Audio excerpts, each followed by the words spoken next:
Good morning. Happy Tuesday. It is October 25th.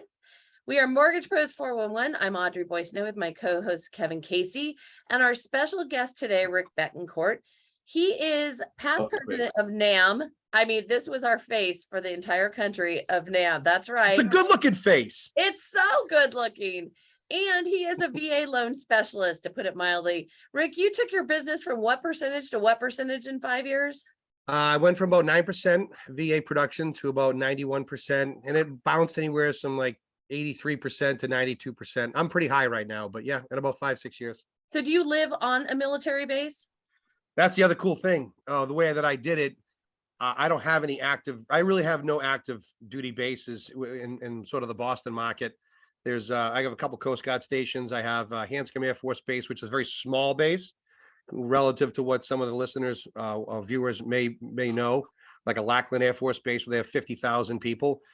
Hanscom is very tiny. And then I have a lot of reserve units or National Guard units, but we're not like, I don't have like a Fort Benning. I don't have like, I don't have in the middle of Travis. No, I don't have huge bases in my market. You're like San Francisco. Whatever that means. Yes. Sounds like no bases. A good idea. Nothing. Okay, hang on.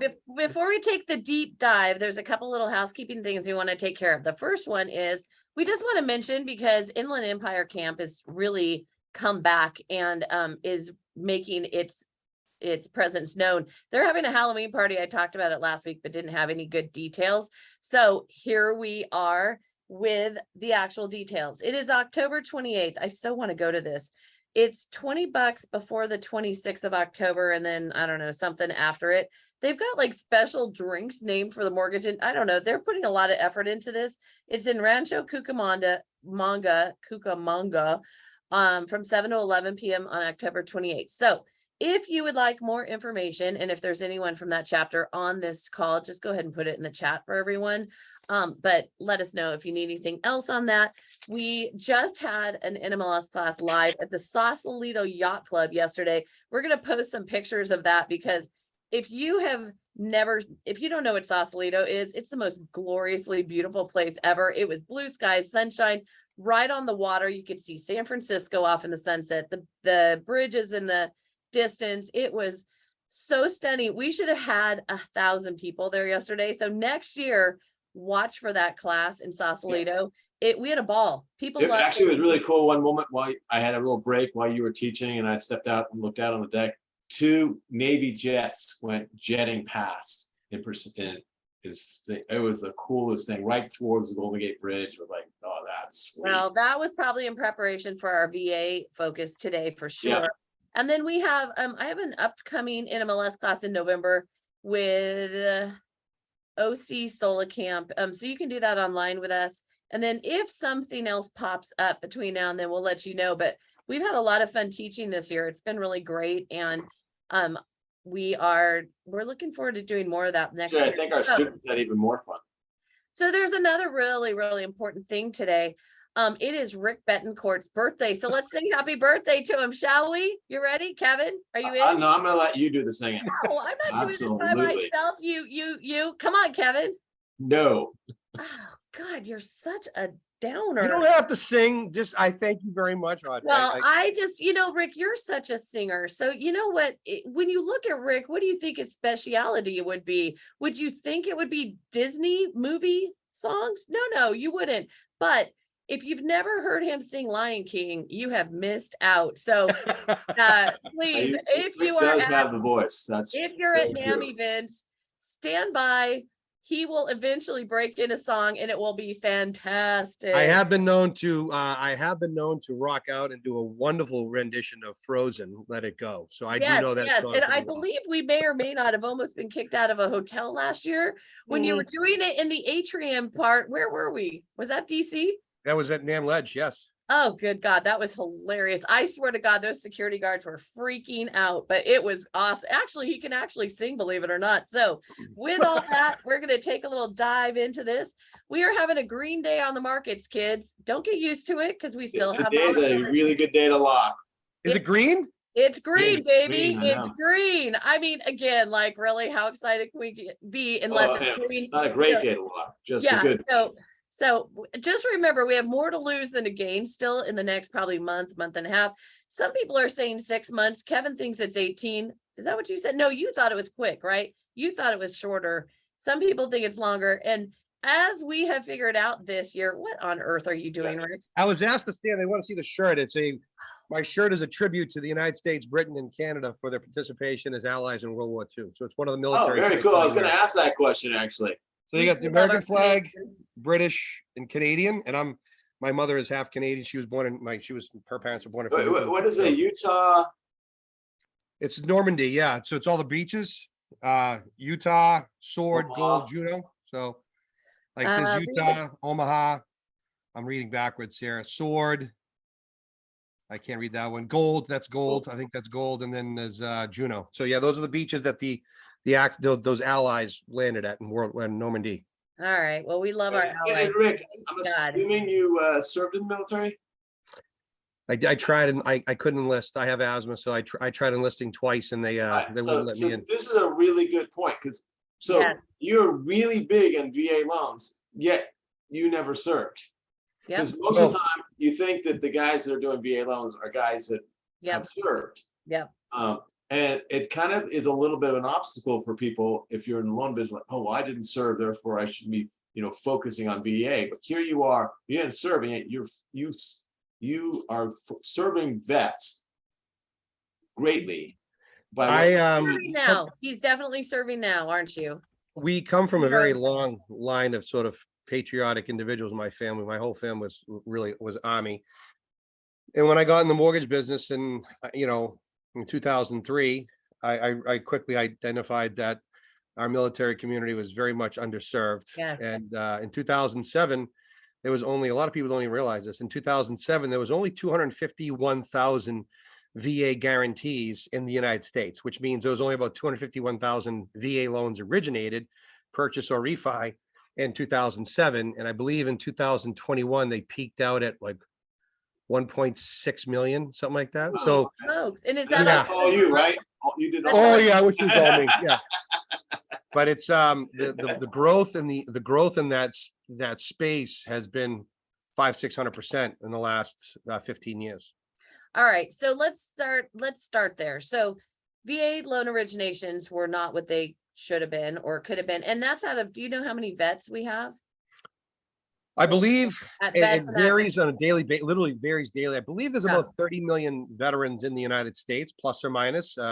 I tell everybody you can generally get that data for your individual states by going to your individual state's Department of Veteran Services. Like every state has one, and they typically will have, you have to do a little digging, but you can find generally Excel spreadsheets at the individual states where Department of Veteran Services, what they have for numbers. And you can usually break it down by age, demographic, male, female, all different sorts. But based on all the fair housing education we're getting this year in MLS, be careful with your targeting, because you don't want to eliminate everyone, right? You want this to be very inclusive. So so Rick, you made the decision that you're going to focus on veterans, and tell us, Massachusetts has something that's a little unique in terms of how veterans are treated when it comes to buying and selling properties and then the protections that Massachusetts affords them. Yeah, Mass is one of 5 states, 6 states that has actually veterans are categorized as a protected class in our state. So very much like fair lending and ECOA, you have your classes. In Massachusetts, they have always been a very consumer friendly state. So their consumer protection laws modified to add veterans. I think it was like 7 to 10 years ago. I don't have the actual dates, but there's 5 other states. I think it's Mass, Ohio, Wisconsin, Illinois, and there's 2 New York, and then there's one more that have veterans as a protected class. So in our state, real estate professionals, not so much mortgage professionals, are prohibited from asking an individual if you are a veteran, which I find absolutely ridiculously ludicrous, because you're trying to provide a service or a product or a benefit, it's a benefit that's going to improve affordability. So you're limited in the way, based on, sort of state law. But yeah. Right. Yeah, and you have been a big advocate about getting VA or vets protected as a class nationwide. That's right. That was Talk sort of about when I was that. president of NAMB from October of Yeah. 18 to 19. That was an initiative for me.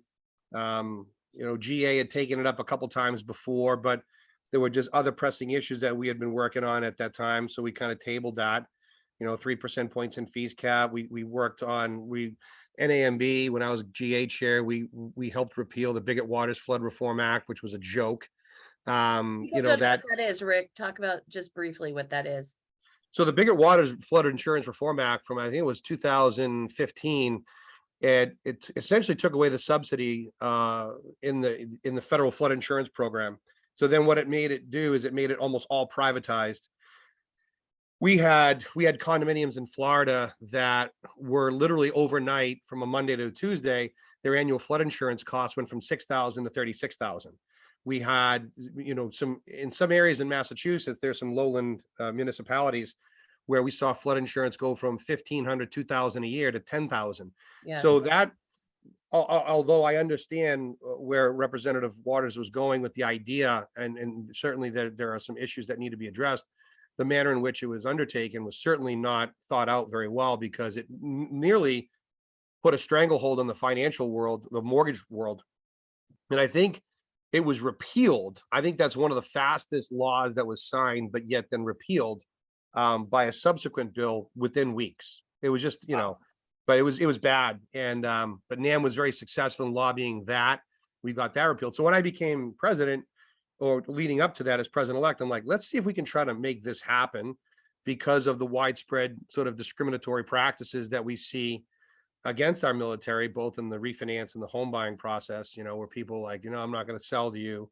And there's actually MLS systems across the United States where they actually have a button in the MLS system that says no VA loans allowed or no FHA loans allowed. It's crazy. Which That's I don't know how crazy. you can do that. I mean, there's no realtor is categorically qualified to determine whether a specific property will or will not meet the minimum property requirements for VA. No loan officer is, no realtor is, hands down, Yeah. but yet they have those systems in place. Well, I think that the old idea about VA still persists for a lot of people. Sure. So there used to be some things that would make it more difficult for a seller. The fact that for the most part, those are completely changed or removed has been lost on a lot of people. So again, for our listeners who are looking for something that they can share with their clients, with on social media, etc., that's the whole reason we're doing these different. We've changed it up a little bit, Rick, because we have always talked a lot about the economy, what's going on, what to expect, what's coming, and we still do that. But recently, people know it's like it's crazy out there. So our focus has been, how can you build your business? What can you focus on? How do you prepare for next year? Like, what are we doing for that? So this is a great part of that. It's a great time to do it too, by the way. I mean, you bringing this up now in October. That's right. Where we're going into some of the slow months, it really, if you're looking to sort of identify a specialization or a niche, now's a good time to do it. You know what I mean? And I think because it gives you, the slow months in 2022, like, what does that even look like? Right. I mean, it's, for us down here, I think every loan officer's production's down 50% plus from last year. It's just the way it is for most. I've had so many top producers come up to me and tell me, Kevin, I had to tell you, I got nothing right now. Yeah, it's okay. And that's the other thing. If you're on the call and you're listening, guys, it's okay. If you're a professional and you understand the business and you work hard and you're trying to find a way to sort of recreate or even not even recreate, or just add another sort of tool in your toolbox, you're going to be okay. You're going to be okay. So it's just one of those things where don't get down. We're all down, right? But I mean, get some exercise, keep functioning. As Audrey says, stretch your clothes on. We're talking to a lot of loan officers, and it's all mindset at this point. There are people who are busy. I'm talking to non-QM lenders who are busy. Their business is down. They're down, no doubt. We're all down. I mean, for God's sake, we're down 82% as a over year. Significant. As far as refis, etc. So it's down. Yeah, I get it.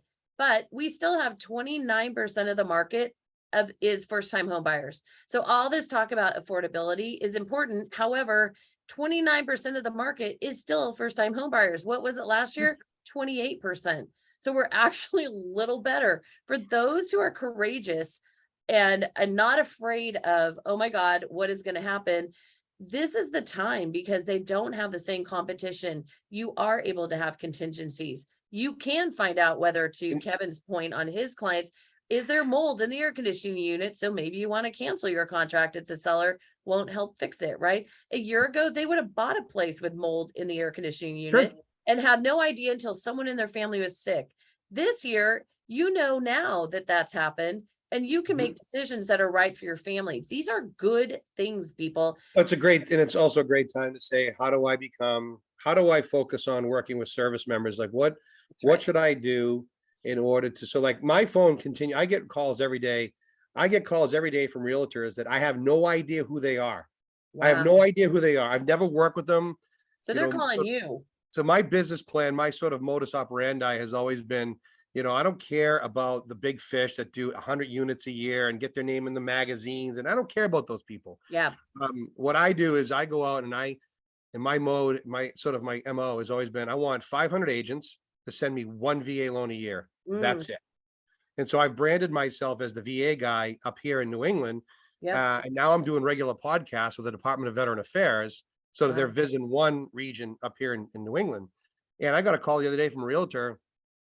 I don't even know who she is. She's like, Rick, I know you're the VA guy. I heard from the office. I heard from the person in the office. How do we get this condo VA approved? I heard it, like, I talked to my lender and it's going to take 90 days. I'm like, well, they're FOS. It's not going to take 90 days because our RLC here in Cleveland's doing them in 12. Please hold. Okay. Acronyms, for God's sake, spell it out. What's FOS? Yeah. Full of shit. Oh. Oh God. Okay. Sorry. Okay. What was the other one? I'm afraid to ask. No, the RLC is the Regional Loan Center for VA. That's where we go. So you guys, California, your RLC is Phoenix, Arizona. So that's where your VA loans sort of are governed and oversight by. So this is a great time to say, like, how do I about getting condos approved? Because I read that's a big challenge I have in San Francisco when I did, dabbled with VA loans. It's just knowing what you need to get and how to submit it. I mean, it's the same thing all the time. The words might be a little bit different, but just for example, here in Massachusetts, I need master deed, declaration of trust, the bylaws. You guys might call them, covenants, right? Every state's different, right? But we go master deed, dec trust, bylaws. All right. I need the master insurance policy. I need the last 2 HOA meeting minutes, copy of the homeowners, the master insurance policy. I need a copy of the plat map, which is at the Registry of Deeds. Yeah. And then you need to get a copy of the budget. And then the other thing you need to get is the condo questionnaire. But here's a little trick. So most lenders will tell you need to complete this big, long condo questionnaire for VA, FOS. You don't need to, okay? So all VA will do, if you get the management company, now your lender may not allow you to do this. I'm just telling you what VA allows, right? Because I've done this. You get the management company or a representative, president of the condo association, to write a letter that states there are no pending litigations and no special assessments, as well as the condo meets the 75% pre-sale requirement, signed, dated by so-and-so. That's it. That's the only condo questionnaire you need. They don't care about delinquencies and that. They do not. They do not care. I mean, they'll look at the budget, and it depends. I mean, if they see something out crazy, but in the last 10 years in New England, I've probably approved nearly 130 or 40 condos, and I've had maybe 5 that were denied. And generally, a condo is going to be denied for one of 2 reasons. One is there's a leasing restriction within the master deed that stipulates the occupant cannot rent their unit. But although that is new, there's a new sort of workaround that. Really? Various regional loan centers are now granting exceptions on a case-by-case basis for there. So that's generally number 1, the leasing restriction. Number 2, if there's a first right of refusal, that's a deal breaker. That's what you see in Florida all the time, which I have no idea how it's not discriminatory, because there, the condo management or the board of directors will go, oh, well, Kevin, yeah, we don't want you to buy the condo. You're not going to be able to buy the condo, Kevin, but we're going to let Audrey. So, That makes or total sense to me, though. I don't get that. What's I wrong? would certainly give, yeah, Kevin's an all-day train Yeah, wreck. not I would as certainly pretty, give- so what you know can what I I mean? do? He's Irish. I mean, But that's first right. So other than that, and then there's obviously litigation and special assessments. Those are taken in consideration. But I've had wonderful success getting condos approved. So it all depends on. and how long does it take typically? My fastest was 6 business days. My longest in the last 3 years when I was working at my former employer, the longest it took was about 19 business days, which was about almost 4 Wow. weeks, 3.5 calendar days, 4 weeks. Wow. So that itself is, right away. And to your point earlier, where you're 100% right, Audrey, you hit the nail right on the head. It's the stigmas from 1944 when the GI Bill was created, and that the realtors and loan officers that have been doing this for 40 years because they're so smart, right? But have yet never re-educated themselves on the Right. massive re-regulation through policy and legislation that have occurred. They never looked at that. But Right. they're passing on information that made a transaction difficult for them in 1975, and now it's 2022, and they're still pissed.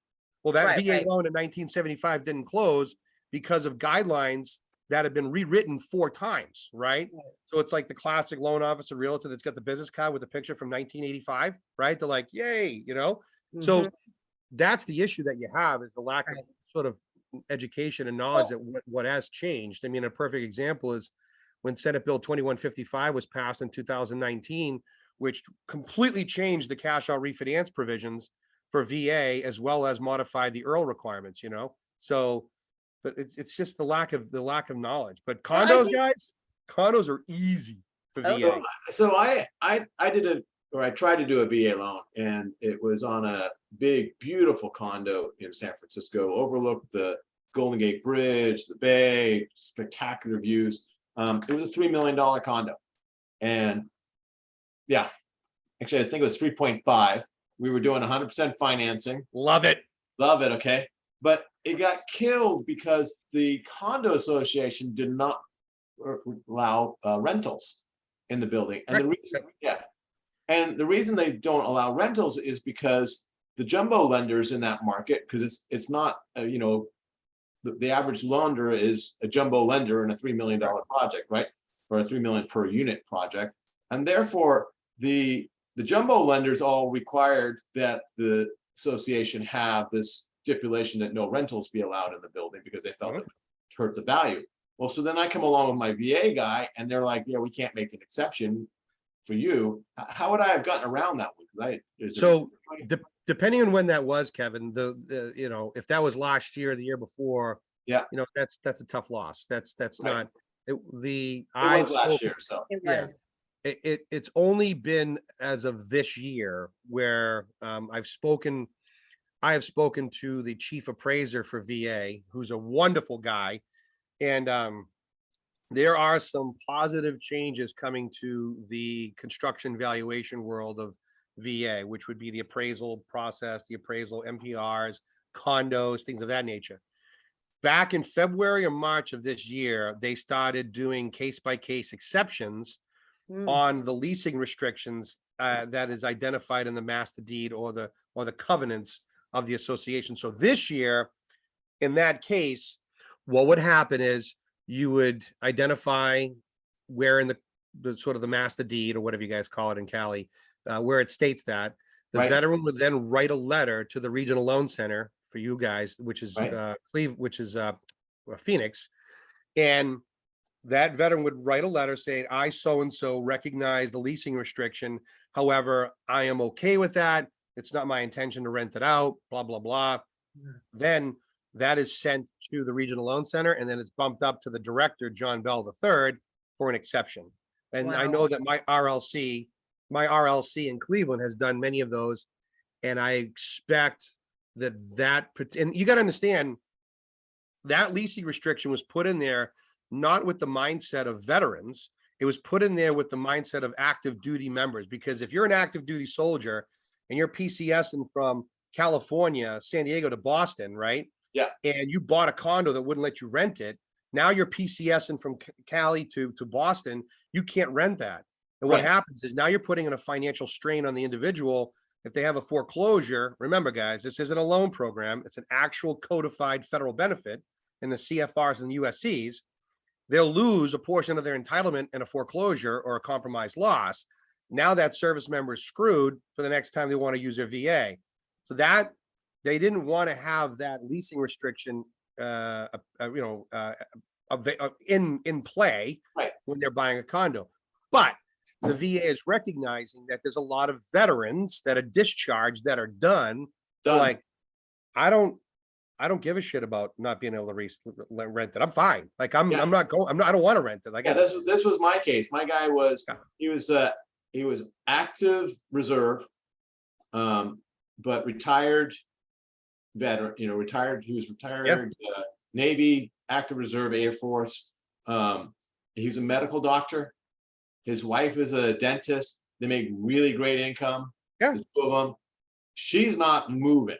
He could get, he was assigned to New York during COVID, right?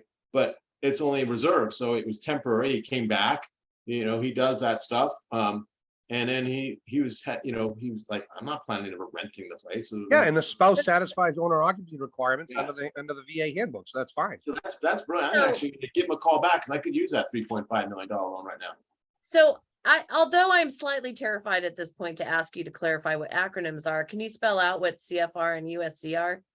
It's US code, USC, I'm pretty sure, and the CFR is the codified federal regulations. So the other thing that people need to realize is that this is why when I train loan officers on how to work with service members, right?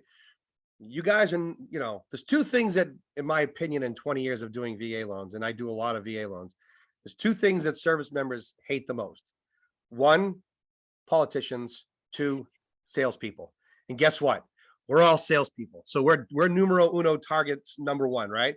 So they don't like sales. They don't like politicians. So guys, we are not really, this isn't a loan program. This is an actual federal benefit that the veterans earned with their honorable service, character of discharge, whatever it might be. So when I work with a service member, first and foremost, I consider myself more of like a benefit administrator. Like I'm helping this guy, this girl, this person use a benefit, right? And I think it helps me interact with them on a different level because I know I have to get this thing done for this service member.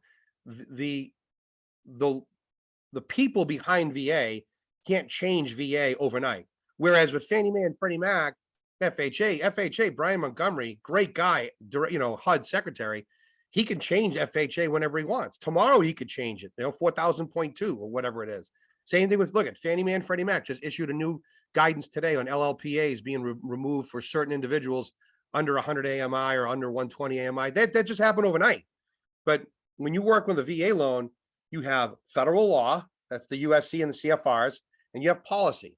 And the policy interprets federal law. The policy is in 26-7, which is the VA handbook. That's policy. That's how they revert back to the CFRs or the USCs to initiate policy, which is the reason why they can't change stuff overnight in VA, because it takes an act of Congress, which was Senate Bill 2155, blah, blah, blah, blah, blah, blah, right? So it's very important that you understand how the VA benefit works itself, because you're never really going to be great at it unless you understand what it is and how to sort of help those heroes implement it into their what they're trying to do, buy a house or refinance or whatever it is, right? But it's different. So that's what we try to tell people is, I'm not really good with the CFRs. I know enough about the CFRs where they are. Jeff Wilson, who's a very dear friend of mine, was certainly a mentor of mine. That man who was a former LGO, which is a loan guarantee officer at the Phoenix Regional Loan Center, he literally helped rewrite it. Like he and I and Ken Bates, we worked on HR 299, the Blue Water Navy Act. It was Ken, myself, and Jeff that rewrote the verbiage that corrected the loan limit calculations for subsequent use in the Blue Water Navy Act. So the three of us, I'm on the MBA VA working committee, and the VA committee, their numbers were wrong whoever they had gotten the data from to calculate subsequent use based on the new loan limits at the time, it was wrong. And we brought it to Ken, and Ken's like a super It's uber duper brilliant. Yeah. genius, Yeah. freaking, like ridiculous. And we worked all, and we were able to submit that verbiage to MBA, which then passed on to the lobbyists and blah blah blah blah. So, but, Right. it's very difficult to get changed to VA, but I know for a fact they are looking to make massive policy revisions within the VA appraisal sphere in the next, I would say, 3 to 9 months. Okay, so I have a million questions to ask you, and I don't want to run out of time. So let's talk. First of all, do you know how many pages is a VA, like the manual that you study and quote ad nauseum? Like, is it long? How long does it take you to? Oh God, internalize there's 600 pages, 500 pages. Holy something like that. guacamole. Okay. You got I mean, most loan officers are going to spend, from an origination perspective, you're going to spend most of your time in chapters 4, which is the originate. That's underwriting credit guidelines. Chapter 4, chapter 6, chapter 10, and chapter 8 generally are the ones that you spend most time in as working in the VA world.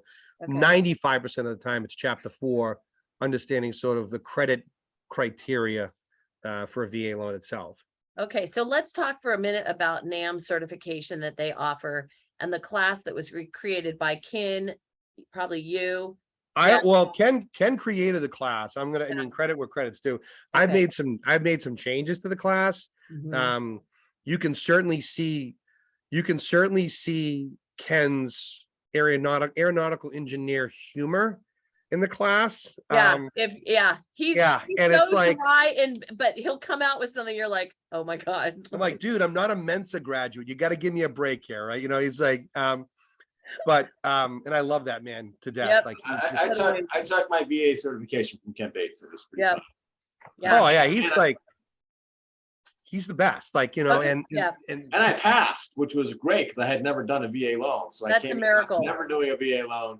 Miracle. And took the class and still passed the test. And it wasn't an easy test. That's great. I mean, I certainly will tell you that it is not an easy class if you've never done VA. It's we try to make it so that everybody passes, but not everybody's supposed to pass every test, right? Right. So we have had some people, I would say the pass fail rate's about 87%. Wow. There's 18, by the way, there's 18 chapters of the handbook. So I would probably push, maybe you're pushing 600 to 700 pages of the handbook as a whole. Okay. But again, if you are interested in making VA a focus for yourself, or at least educating yourself to the point where you can be useful when you get VA questions, take the NAM certification class. It's a 1-day class. You can do it at the different events that NAM throws around the country. So look on the website. Probably at the one coming up in Florida is probably the next big event. So yeah, I've asked. So NAM Focus will be the next in-person one. Someone asked a question about virtual. They are trying to set it up so that there's a virtual. It's just very difficult to do a virtual CVLS class because it is 8 hours. It is a deep dive. Yeah. We did one virtual. We did notice that the pass fail rate was much lower. I don't believe you're going to concentrate if you're doing a virtual. You're not going to bury your head in the computer to listen to me for 8 hours because you got another window open trying to do and originate loans. And when I start talking to you about chapter 4 or sales concessions or joint VA loans, and you're gonna get upset and you're spending good money. So I am not a proponent of the virtual because of the complexity of the class, but I understand we are in a different time. It's expensive to travel, so we want to try to get as many as we can. So I know the certification's working on that. But to Kevin's point, the next one will be at NAM Focus, January 11th to the 14th in Orlando at the Margaritaville, whatever it is. And I have a little class. I have like an hour-long class that I teach how to grow your business, like some really cool tricks and stuff. Like I'm asking if they would allow me to put that on the agenda. So I've asked President Jones to consider that, and I think they will. But it's certainly it's a great, what I teach for an hour is like little things like if you're working with an active duty service member, right? And that, first of all, learn the ranks, right? If you're 01 is a second lieutenant, 02 is a first lieutenant, 03 captain, 04 major, 05 lieutenant colonel, 06 colonel, full bird, learn the ranks. Because one of the tips that I teach is if you're working with active duty service member and they're in 05, right? That's a major. Every email, every phone conversation, every communication, every text back and forth is Major Jones. Male, female, until such time they tell you otherwise, they've earned that rank, and they're active duty.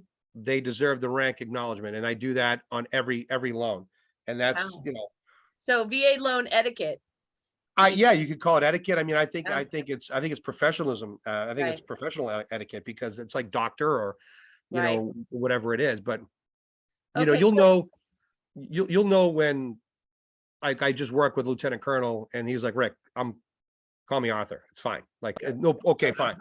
gotcha. But I've had a We'll wait couple for where it them. was, I had a young lady, her name was Captain Bagby. She quickly said no. But then I had another captain, I forget her last name, and she never corrected me. So I like, she earned it. Yep. That's her rank, and you should give it to her. And you should not be calling her by her first name, like, Mary or whatever the hell it is. I don't do that. Gotcha. Okay, so how do people contact you and watch your podcast and find you, so that are you willing to be a resource? It certainly sounds like you are. So we are building a new YouTube channel for me as we speak right now. I have some great content. The Department of Veteran Affairs Vision 1 up here in New England has had me as a guest on 3 or 4 podcasts. So if you go to Google and you hashtag the SIT rep, the SIT, SITREP, that'll bring you to the Department of Veteran Affairs. And I'll put it in here in the, that's their sort of YouTube channel. And in it, there is 3 or 4 podcasts with me and my good buddy, Paul Corbett, who is sort of the marketing, the business development manager for VA in New England. And we just did another one. I shot 7 episodes the other day. There's one podcast on there right now. It's an hour and 47-minute long, but he trimmed it up. He trimmed it up into individual chapters where you could go like refinance, cash out, There you go. joint loans. Like the big one is like, well, people are like, well, Rick, the joint loan, the minimum down payment for VA joint loan is 12.5%. Well, no, it's not. It's 14.87. Well, why is that? It's just the way the math works. So okay, so yeah, maybe what you could do, we have a new YouTube channel, Mortgage Pros 411. Maybe what we do is exchange links, and we could put your link on ours and our link on yours at some point. Wouldn't that be a great way to go? So yeah, our my YouTube channel is the VA guy. That's kind of what I'm branded up here in New England, and we're going to be doing some cool stuff on there. And I'm going to be doing like individual videos like, hey, did you know that you could do this? Like, did you know that you could do you actually could do a VA joint loan with a non-occupying co-borrower? So like you could actually have a co-signer that's not living in the property, that's not a veteran, co-sign for a VA loan on a purchase. It just requires a 14.8% down payment, and you can do that. I just did one actually. And a lot of veterans do put down payments down, even though they don't have to, right? Yeah, well, that's the thing too, is, I mean, when you looked at the VA data from 2021, the average credit score was 747, average liquid assets was 67,000, average debt to income ratio was 39.7 or 40%. They're phenomenal buyers. Like they have the money. And so then when an agent comes to me and they go, well, Rick, if they have all this money, why don't they use a down payment? And I go, they earn the right not to. Right. Mic drop. Yeah. And I go, get out of my face. Right. Because this hero earned that right? They earn the right to not have a down payment. And the fact that they have $100,000 in the bank, it doesn't matter. And it's not you or, requiring that. They earn the right. They're backing their 25% down payment. That's backed by the VA through a guarantee, which backs the lender 25%. So whatever that we borrow, $400,000, that's how VA guarantee works, right? So if I give a service member $400,000, as a lender, you're only on the hook for 75% of that, because 25% is guaranteed by VA. That's right. So if they move to Fiji, live in a glass bottom hut and look at fish all day and never pay the mortgage, we foreclose on the property and then we're reimbursed. We foreclose, take that, and then VA sends us a check for 25% of that money. So that's the beauty of it, right? But the reality is those loans perform. I mean, you know, it is Don't they have unlikely. the highest performing rates? They VA? are right now. I mean, there's a little bit of a lag. There's maybe 0.3% difference between conventional and VA. Certainly, you know, but the one thing that is inherently obvious about service members is that they pay their housing bills on time. They are notoriously really good at paying their rent or their mortgage on time. They may struggle in other areas, and that's the beauty. That's why I call the VA loan a story loan, because if you know enough about VA, like, I'll give you an example. We had a service member who was a Marine Corps veteran, got out, was in charge of machine guns. He was a machine gunner in the Marines, but he got hired as a sales manager for like Staples or something like that. And my underwriter's like, no, we're not going to give it to him. And I'm like, well, why not? He's like, well, I understand there's no machine guns in the real world, right? He's not going to friggin' run around Peabody, Massachusetts with a machine gun shooting up the goddamn town, right? It's not going to happen. But listen, here's the thing. When he was and I got his resume, and I got his DD 214, and I looked at his DD 214. He had meritorious awards, he had training, he had certified, he had all this personnel training, right? But he was in charge of the entire company, 125 men and women. He was in charge of purchasing, he was in charge of repairs, he was in charge of acquisition, he was in charge of everything. But he was like a E6 staff sergeant. And I go to the underwriter, I go, here's this, all this. They hired him because of his personnel skills, because of his experience to lead and manage people. And the underwriter's like, okay, that sounds good to me, right? So if you can, the VA is a story loan, and Yeah. you know, you can go ahead and create the story as long as it makes sense, especially if they've got a rent history. It's really tough to say no. We're really tough to say no. Good. So just in case you're wondering, we just had an earthquake in the Bay Area. And Yeah. so I just saw that. I'm like, we all felt it, right? This guy's like rock and roll. Oh shit! Here we go. yeah. So Oh Kevin, shit, really? so to understand that Kevin felt it in Pacifica, which is what, 35 miles away. I felt it on the other side of the bay in Walnut Creek. Cheryl set is in, I think, like down near San Ramon, Pleasanton. Heidi's in Oakland. Like It was we're a big feeling, boy. we felt this. Oh my gosh, someone said they felt it in Modesto, San Wow. Jose, San Bruno, Modesto. That's that's a not big close. difference. Gilroy? Are you kidding me? Hollister. These are hours away from here, Rick, just so you know. Like it's literally that. I don't know what that was. And it was not short. Like it lasted a little bit, right? Yeah, no, Really? I felt it. Then I looked over at Audrey, and then a couple seconds later, I could tell, oh, she's feeling it too. Yeah, totally. That was crazy. Anyway, all right, Wow. moving Yeah. right along. All right. Yeah, so moving right along. Let's go back to VA. let's talk about Dirk. Dirk, who is like in Walnut Creek, Danville, is like, I didn't feel a thing. Well, Rick, Dirk, maybe unnumb yourself, because I don't know how you didn't feel it. So, okay, I want to talk about pest reports, because that's always the big thing, right? And now it's a little different. So explain, Rick, what it used to be and how it is now, and how to work around the pest report requirement. Well, and you know, so obviously you have to follow the pest report map that's in the handbook. There's whether you need one or you don't. I'm pretty sure all of California has to have a I think pest, we right? do. So Mhm. with that being said, Even though my concrete condo, yes, it had to have a pest report. well, you don't need a pest report if your condo's on the second floor. Okay, good. So if your condo's on the second floor, above grade, right? You don't need to do a Yep. pest report, condo, Good whatever. to know. So if you know, the pest report used to be categorized as a fee that the veteran could never pay for, right? Right. Guess what? That changed in 2015, guys. Yeah, that's 7 years ago, just FYI. And I'll Yeah. guarantee you there are lenders on here that are in this 560 number of people that are probably still saying, we must have the seller pay for the pest inspection. It's in the law. And That's it really isn't in the law because it's been modified 2015. And furthermore, it was reclassified in I think it was a circular this year, which put it to bed. Like it was just like done. So the veteran is allowed to pay for the pest inspection.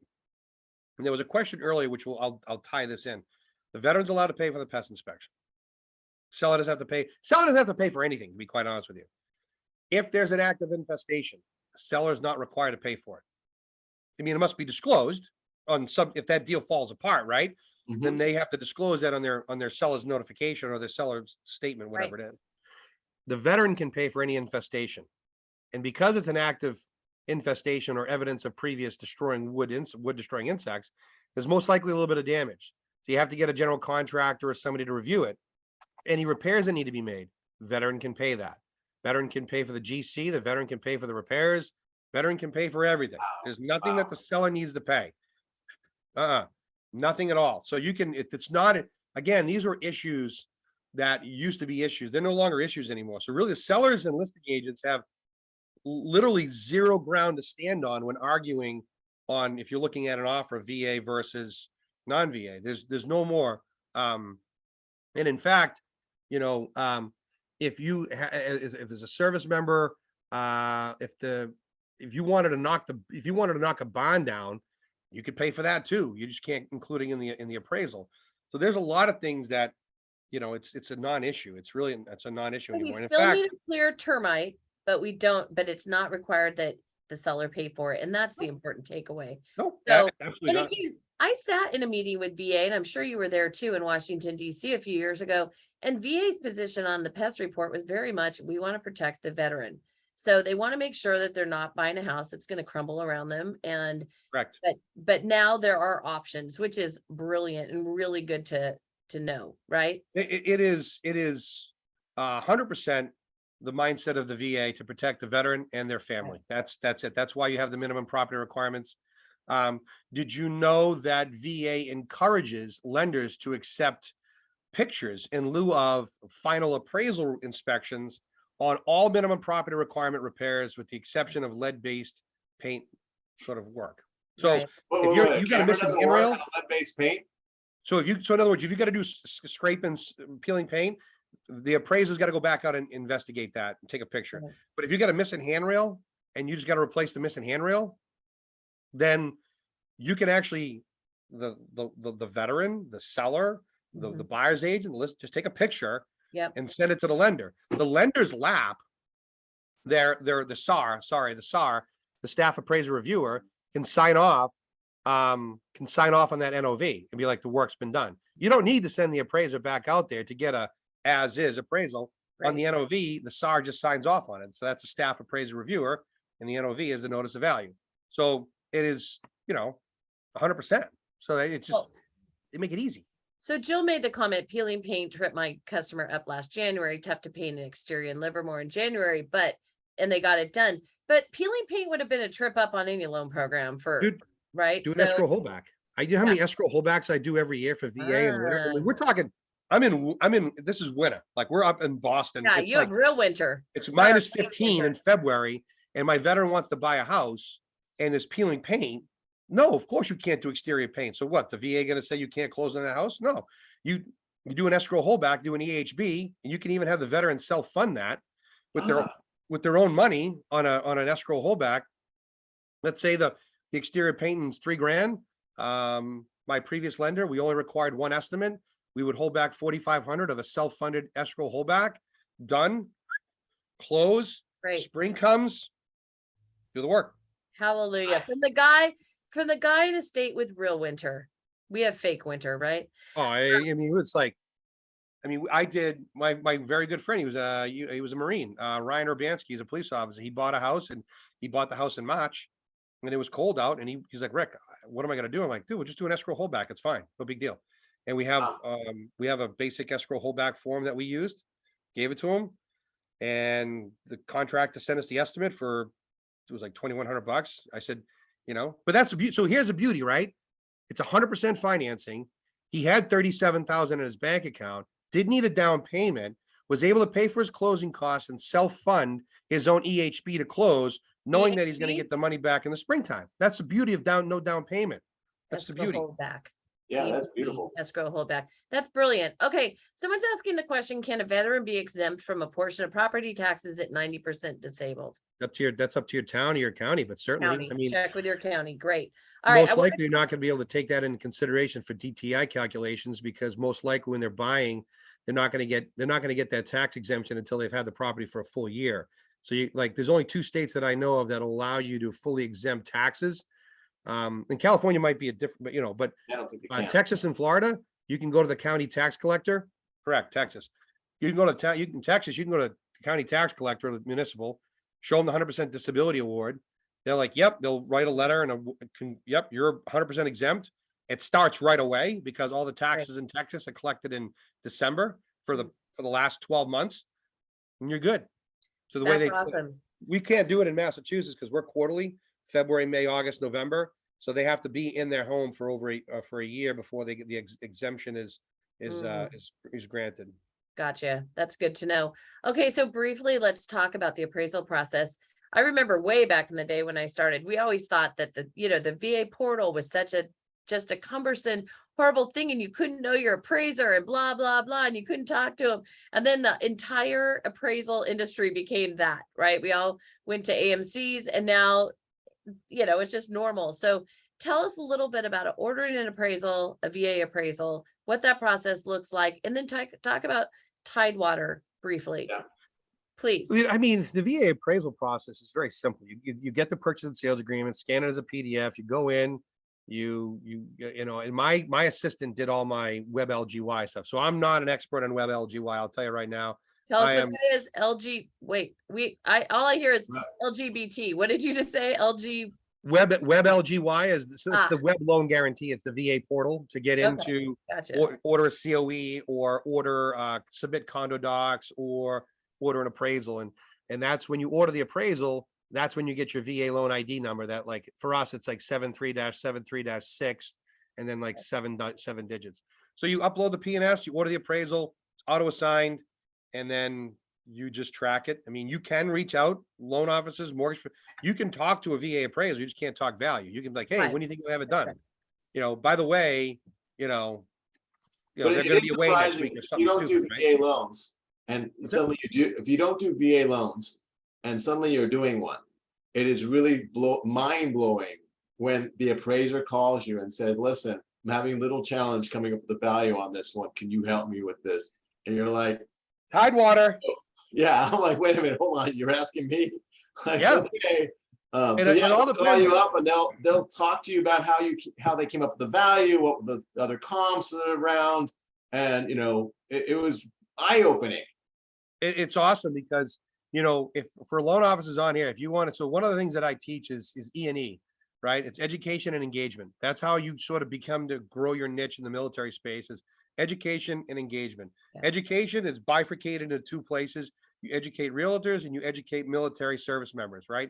Engagement over here, that engagement is actively participating, volunteering in the military community, doing stand downs or housing shows or whatever it is, but you're engaging with the military community in whatever way you can.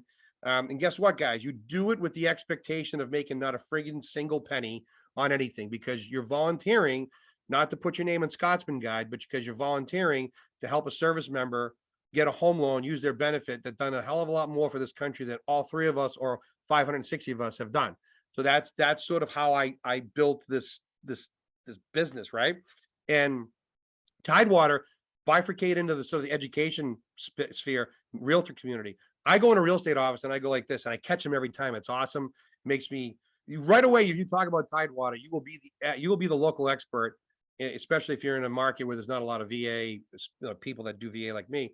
I walk in and I go, all right, realtors, how are you? How many of you guys have heard that VA appraisals always come in low? They're terrible. And they go, oh, I heard that. They all raise their hand, right? All raise their hand. And then you go, okay, great, thank you. Yeah. How many of you have heard of Tidewater? Not one friggin' hand goes up. I go, you're all friggin' liars. Now, because those, I do it politely, but guess what? If you were actively engaging in VA appraisals on a regular basis and seeing the value coming low, you would all know what Tidewater is. But because you don't know what Tidewater is, you've never had an appraisal come in low at VA. Yeah. And then just for those who don't know what Tidewater is, it is not anything about water or a tide. It is about where the rule was passed, which was it Tidewater, Florida? Virginia. Virginia. Okay. That's where the rule was created. And what it states is this: the minute the VA appraiser identifies the value is going to come in under the agreed contract price, they initiate Tidewater. They'll reach out to the POC, point of contact, in the appraisal order, which you did through WebLGY, and they'll say, here's the deal. You have 48 hours to provide 3 additional comps, comparable sales, to support the value. right there and then what I do is I send an email to the veteran, the listing agent, the buyer's agent, and my process, whoever the hell it is. I go, this is effective Tidewater. You have 48 hours timestamp now to get me 3 additional comps. I send it out to everybody, including the attorneys, put them all on notice. Everybody's in the same notice. Once those comps come in, you send it right to the appraiser. Then, this is why VA is the best loan in America, guys. If the value still doesn't come in, then you can do a reconsideration of value process, what's called an ROV, and then fight for the value again. And then that's got to come from the veteran with 3 additional comps. That is sent directly to your regional loan center through their construction valuation email. And guess what? Over 86% of the time last year in 2021, the reconsiderations of value moved the value positively. 86% of the time. That came from VA's data, not mine. And it doesn't mean that you got the value that you wanted, but it moved the value positively. So when I talk to realtors, I go, hey, do you want 1 bite at the apple to support value, or would you like 3? Right. And before I mention anything, they go, well, I want 3. Well, then take a VA loan. Well, VA sucks. Well, you're an idiot, because you know what I just told you, you just kind of defeated yourself because you want 3 options, but you're going to go ahead and just, you have 1. Yeah. It doesn't make sense, right? So you can politely and professionally catch them all the time in these little tricks. And before by the end of your class, if you teach a VA class, they're like, oh my God, why the heck have I been so ignorant to the VA process for so many years? Right. And then the last piece is, hey, guys, realtors, you make more money working with veterans. And I have a slide that I show, because if you are doing the right thing as a mortgage professional, you don't qualify them based on what they're qualified for. It's what the affordability is. So then I have a slide. I go, if my borrower wants a $3,000 a month payment, right? So many loan officers are like, oh, you're qualified for $1 million. And you give them the payment, it's like $7,000. They're like, holy shit, I don't want that. And they're like, well, you're not qualified for $1 million then, because that's not affordable for you. But what is? Right. So my slide is $3,000. They're both affordable. That's $3,000, right? Here's a conventional. Here's a VA. $3,000 conventional is a $500,000 purchase. Conventional VA 3,000, that's $575,000. And then I do the commission splits, and I'm like, on average, you're making 15 to 17% more per end working with a veteran than you are non-VA. Wow. Then you get 3 bites of the apple. Then you have Tidewater, you have ROV, you have more for credit forgiving guidelines. I had a veteran go down to a credit union, take out an $80,000 personal loan as the EMD money, use that for the EMD money, and got 70,000 of that money back because it was 100% financing. $80,000 EMD, paid 10 grand of the cost. He got 70 back, went down to the bank next week, paid 70 of the 80 back, and then financed, finished off paying that $10,000 remaining balance over the next 6 months. Oh my Wow. God. So now we know how Rick went from a small percentage of his business to somewhere between 83 and 90% of his business. So there's a couple of commentary I want you to really make sure that you've seen, Rick. Someone said awesome info. Someone else said, Christine said, Rick's info is priceless. Thank you so much for having him. Oh, but most of all for having these webinars. Thanks. That's awesome. Somebody else is saying, would you post online to NAM members the VA class materials? Yeah, we can't do that. It's proprietary. I wish I could, because then it. Oh, I see. Okay. So, okay. So if you want to participate in the NAM class, then go on the NAM website, find the next one, which is in Orlando, Florida in January. We'll be there actually, or I'll be there for sure. And so, that'll be great. And we'll keep you posted. Somebody's asking, can closing costs be rolled into the loan if the value comes in higher? No. Negative. Because remember, all financing, VA, non-VA, is by law is based on the lesser of the agreed contract price or the appraised value. So that's how it works in VA. So even if you get a value of, if the NOV comes in at 500,000 and you're buying it for 450, that's it. It's the lesser of. Now you can go ahead and then ask the seller, like, hey, by the way, you mind if we modify the sale price from 450 to 460 because we have the value, and ask for a $10,000 seller concession. Wow. The only thing that they have to then end up paying is a larger transfer tax if that's part of your state settlement charges, right? Yeah. So work it out. All right. So guys, again, we just ran out of time so fast. It's crazy. I just want to remind everyone, engage with realtors, engage with your borrowers. Take this time when it's not as busy and learn a new part of the business. Become a VA expert, become a reverse mortgage specialist, become a first time home buyer specialist. They're 29% of the market right now. Don't bury your head in the sand and just be depressed. Decide that you're going to take some action. Now is the time to be looking forward to 2023. It's going to be a whole different year, but be ready for it. I'm putting my business plan together and it includes things I've never done before. So be thinking forward, and it's all mindset. I mean, if you're One more depressed, thing. yes. So one more thing, Yes. guys, pay attention to the VA website. I highly recommend in April, I believe the VA will finally be in person. Their annual VA lender conference is going to be in Nashville, I'm pretty sure. Highly recommend you guys attend. I've been going to those for 10 years. It is where I get all this knowledge because I get to meet people and hang out. It is a freaking awesome time. And you get to meet the decision makers at VA and create relationships that will help you address questions that you get. Yes. Okay. So guys, just hang in there. It's so funny because there's so much more to talk about today. Just Oh, yeah. next Tuesday is Dr. Elliot Eisenberg. He's our favorite PhD economist who will be joining us. He is, oh my God, we really need to find the clip of when he was trying to explain how the Fed funds being raised and how the delay of that is. He likened it to eating an edible and having it not feeling it right away. It was the funniest thing I've ever heard, I swear to God. So anyway, you will want to tune in to hear him. You can hear us on YouTube and watch the videos. Please share this with your friends, and we will see you next week. And Rick, from the bottom of our heart, thank you so much, and happy birthday. Have a wonderful day. Well, thank you. And hopefully you guys have me back. We'll talk about maybe something specific. We can spend know. 45 minutes on something, and Yeah, you know what? I have this idea that we're close to rolling out. We'll do it there. So anyway, we adore you. Mwah. And I will see you all next week. hopefully you guys are all safe from that earthquake. Yeah, we're fine. We're fine. It was only 5. It was only 5.1. Yeah, we're good.